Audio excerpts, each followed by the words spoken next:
दोस्तों पल भर के लिए अपनी आंखें बंद कीजिए और सोचिए कि आप एक ऐसे इंसान हैं जो किसी हादसे का शिकार हो गए हैं और एक ऐसी जगह पहुंच गए हैं जहां ना तो कोई आपके पास है और ना ही आपके पास भूख मिटाने के लिए खाना है और ना ही पीने के लिए पानी है और ना ही वापस जाने की कोई उम्मीद है। ऐसी स्थिति में आपका दिमाग भी धीरे धीरे काम करना बंद कर रहा है। दोस्तों तब आप क्या करेंगे, सोचिए। दोस्तों आप अपनी आंखें खोलिए और भगवान से शुक्र अदा कीजिए कि ये आपकी कल्पना मात्र थी। मगर दोस्तों क्या आप जानते हैं कि ये किसी इंसान की असली कहानी है। ये कहानी एक निडर मछुआरे जोस सल्वाडोर अल्वारेंगा की है। वही अल्वारेंगा जो मछली पकड़ने के लिए समुद्र में उतरा तो लेकिन उसे वापस आने में पूरे 438 दिन लग गए। तो आइए दोस्तों वीडियो स्टार्ट करते हैं, तो बने रहे वीडियो में अंत तक। दोस्तों 17 नवंबर 2012 यह वह तारीख है जब जोस मैक्सिको के गाँव से निकला और गहरे समुद्र में मछली पकड़ने उतर गया और उसके साथ उसका एक साथी भी था। और जो उसका साथी था उसे जोस जितनी महारत हासिल नहीं थी मछली पकड़ने में। अब जोस की योजना के हिसाब से उनकी यात्रा करीब एक दिन की होने वाली थी। सब योजना के अनुसार शुरू हुआ, मगर तभी एक खतरनाक तूफान ने दस्तक दी। भारी बारिश और तेज हवाओं के कारण उसे खतरे की चेतावनी मिल चुकी थी। बावजूद इसके वो अपने सिग्नल इंजन वाली टॉपलेस बोट के सहारे आगे बढ़ रहा था। ये रिस्क उससे आगे चलकर बहुत भारी पड़ने वाली थी। फिर कुछ देर बाद उसने तूफान को देखते हुए उसने वापस जाने की सोची और दोस्तों फिर उसने अपनी बोट को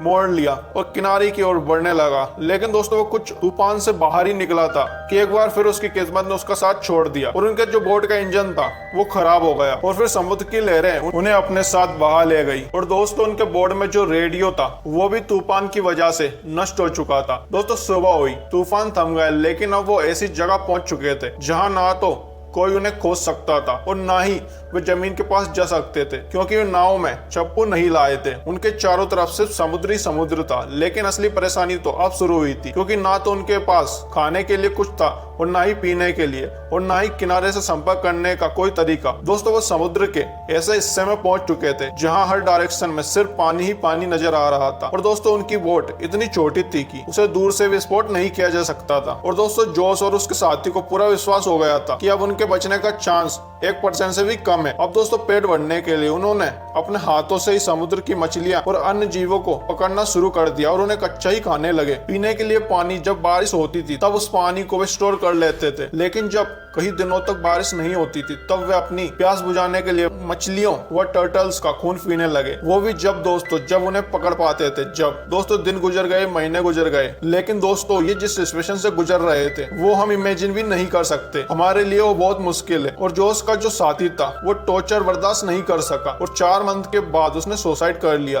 अब इस विशाल समुद्र और इस छोटी सी बोट में जोस अकेला रह गया था। और दोस्तों अब धीरे धीरे जोस भी काफी ज्यादा फ्रस्ट्रेट हो गया था। अब उसे 11 महीने हो चुके थे और जोस अपनी इस छोटी सी बोट से 8000 किलोमीटर ट्रेवल कर चुका था। उसके कपड़े भी फट चुके थे और उसके पास खुद को सनलाइट से बचाने के लिए केवल एक कपड़ा ही बचा था। लेकिन आखिर वो दिन आ ही गया जब किस्मत ने जोस का साथ दे दिया। 30 जनवरी 2014 यानी पूरे 14 महीने के बाद जोस को आइसलैंड दिखने लगा। यानी पूरे 14 महीने के बाद जोस को एक आइलैंड दिखा। जल्दी से वो उस आइलैंड के पास जाने लगा। वो पानी में कूद कर उस आइलैंड के पास गया। दोस्तों 14 महीने बाद जोस ने जमीन पर कदम रखा और जैसे ही उसने जमीन पर कदम रखा वो वैसे ही बेहोश हो गया। और जब वहाँ के लोगों की उस पर नजर पड़ी तो उसे गेस्ट हाउस में ले गए। इसके बाद संबंधित अधिकारियों को जोस के बारे में सूचना दी। यह आइलैंड मार्शल आइलैंड का एक रिमोट आइलैंड था। दोस्तों ये कहानी थी एक ऐसे व्यक्ति की जो 400 से भी ज्यादा दिनों तक समुद्र में रहा और अपनी हिम्मत के बूते जिंदा वापस लौट कर आया। वहाँ से फिर दोस्तों जोस को अपने घर भेजा गया। दोस्तों आपको ये कहानी कैसी लगी हमें कमेंट में जरूर बताना और भी ऐसी वीडियोस के लिए चैनल को अभी सब्सक्राइब कर दो। Thank you.